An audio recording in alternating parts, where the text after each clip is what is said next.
Last half an అవర్గా నందిని రెడ్డి గారు ఇక్కడే కూర్చున్నారు. కాన్స్టెంట్గా మీ గురించి చెప్తూనే ఉన్నారు నాన్ స్టాప్గా. అసలు తేజ అలాగా, తేజ ఇలాగా, తేజ అలా అని ఆలోచించేవాడు, ఇలా ఆలోచిస్తాడు అంట. But I can say that ఆవిడ చెప్పిన దాంట్లో ఎగ్జాజరేషన్ ఏం లేదు. I know how ambitious you are. హనుమాన్తో ప్రూవ్ చేసుకున్నారు. ఏంటంటే చాలామందికి, చాలా పెద్ద హీరోస్ కూడా ఒక పెద్ద హిట్ కొట్టాక తర్వాత సినిమా కంటిన్యూషన్ ఎలా ఉండాలి ఏంటి అనే కన్ఫ్యూజన్ ఉంటుంది. చాలా కేసెస్లో అది అందుకోవడం కూడా చాలా కష్టం. ఆడియన్స్ నుంచి కానీ క్రిటిక్స్ గురించి కానీ ఒక డౌట్ ఉంటుంది.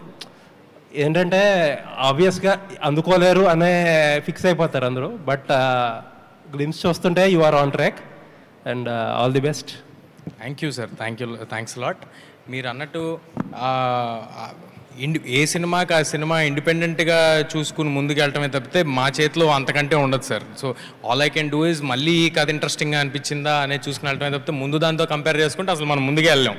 బట్ టైం బాగుందేమో, అది అలా కలిసి వస్తున్నాయి. అది 100% మీరు క్యాలిక్యులేట్ చేయకపోయినా బాగా వర్కౌట్ అయ్యింది. అది 100%. ఇలాంటి కథ నా వరకు రావటం అనేదే అది టైం బాగుండటం, స్టార్స్ అలైన్ అవటం, టైం బాగుండటం డెఫినెట్గా.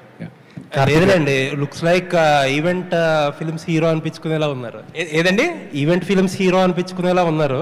అసలు అంతకంటే గొప్ప అదృష్టం ఏమైనా ఉంటుందా సార్? అంటే మేము చేయటం కాదు సార్, ఆ సినిమాని చేయడానికి నిరంజన్ రెడ్డి గారు, ప్రశాంత్ గారు ఎలాగైతే ముందుకొచ్చి ధైర్యం చేసి అలా చేశారో, ఇవాళ మా విశ్వ గారు ఆయన ధైర్యం చేసి ఆయన బ్యాక్ బోన్గా ఉండి ఆయన ఇచ్చే సపోర్టు అంతా ఇంత కాదండి. మాదేముంది, మేము జస్ట్ డ్రీమ్ చేసి ఇలా చేద్దాం అనుకుంటున్నాం. But I can tell you one thing for sure, విశ్వ గారు పెట్టుకున్న నమ్మకానికి మేము 100% పనిచేసి అక్కడ మీరు చూడబోయే విజువల్లో మేము అంటే the visual will be much bigger than what resources we have today. Teja గారు ఈ మిరాయి ఎప్పటి నుంచి డిస్కషన్ స్టేజ్లో ఉంది? కార్తిక్ ఎప్పుడు అప్రోచ్ అయ్యారు ఈ స్క్రిప్ట్తో మిమ్మల్ని?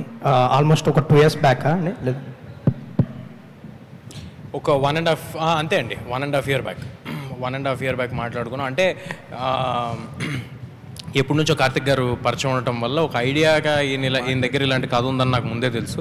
మేము కలిసింది ఒరిజినల్గా ఏదో వేరే కథ మాట్లాడుకోవడానికి కలిసి దాని నుంచి జనరేట్ అయింది. సో ఇలాంటి ఒక అంబిషియస్ ప్రాజెక్ట్ చేస్తే బాగుంటుంది, ఏజ్ సహకరిస్తుంది. సో అన్నీ ఇలాంటి పైకి ఎక్కి దూకేవన్నీ చాలా తేలిగ్గా చేయగలుగుతున్నాం ఇప్పటికీ. సో అందుకు చేస్తాం.